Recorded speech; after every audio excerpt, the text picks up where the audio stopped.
See, you've got a fan club. Have you got CDs on sale for later on? Right. We will need a wee bit of hush for this one, I think, please. And we've not done this before in the staff club, so over to you, Sam.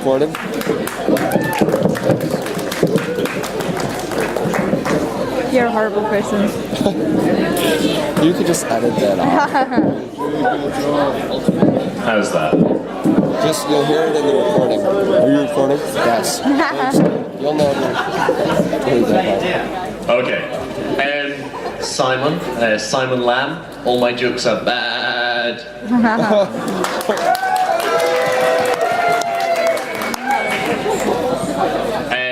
As Bob just said, I'm one of the leaders on the drama base at Blair Atholl.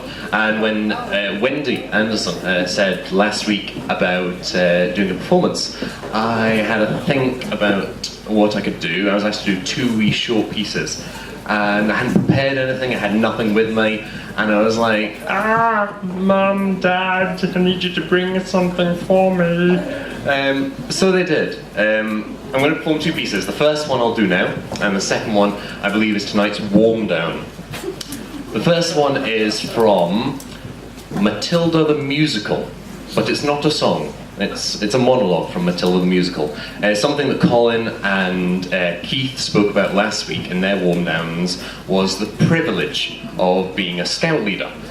So I thought it would be quite nice to do something, someone shouting at a child, because I thought that would be funny. Because there are times as a scout leader where you just want to be able to say this. Just to set the context, Matilda, I hope you know the story, is a tiny wee girl, primary 1, and she is one of the brightest, cleverest, most brilliant children ever. But not according to her headmistress, the fearsome Miss Trunchbull, played in a musical by a man. I wonder out of the above characters which I play. Okay, this was written by Dennis Kelly, was you interested, and because I didn't know in advance, forgive me if I use the words. This is Miss Trunchbull telling off Matilda. How dare you? You are not fit to be in this school, child. You ought to be in prison, in the deepest, darkest, dankest prison. I should have you wheeled out, strapped to a trolley with a muzzle over your mouth. I shall crush you. I shall pound you. I shall dissect you, madam. I shall strap you to a table and perform experiments on you. I shall feed you to the termites, and then I shall smash the termites into tiny fragments, and I shall grind the tiny fragments into dust, and the dust I shall feed to bloodworms, and the bloodworms I shall feed to birds, and the birds I shall release into the air, and then shoot them down with my 12-bar shotgun, and so on, and so on, ad infinitum, madam, ad infinitum. Your father is a crook and so are you.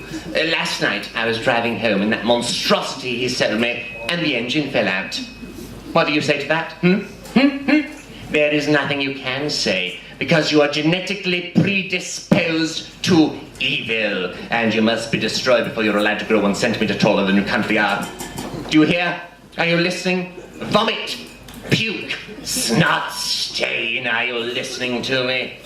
These disgusting little slugs shall suffer the most appalling indignities because of you. Yes, you.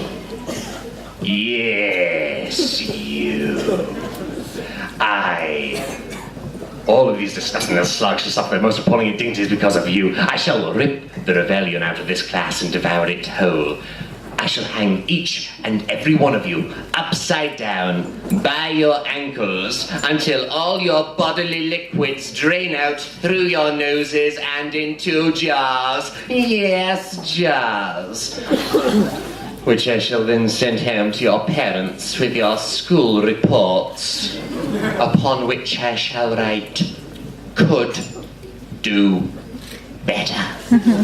Miss Honey has allowed her weakness and filth to permeate through this miserable collection of excuses for children.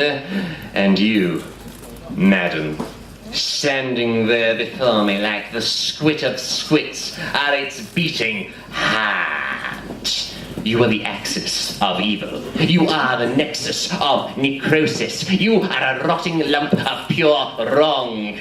You are the dark heart of all that is unholy in this land, a black hole of wrong-headedness from which no light, no strength, no discipline can escape.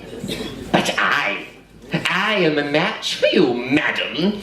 In me, you have met the Avenger, the spirit of all that is right. And believe me, there is no length to which I shall not go, no punishment I shall not inflict, no ear I shall not stretch, no finger I shall not step back to defeat you. Yes, I defeat you, madam, in exaltation. Do you hear? Are you listening? Are you listening?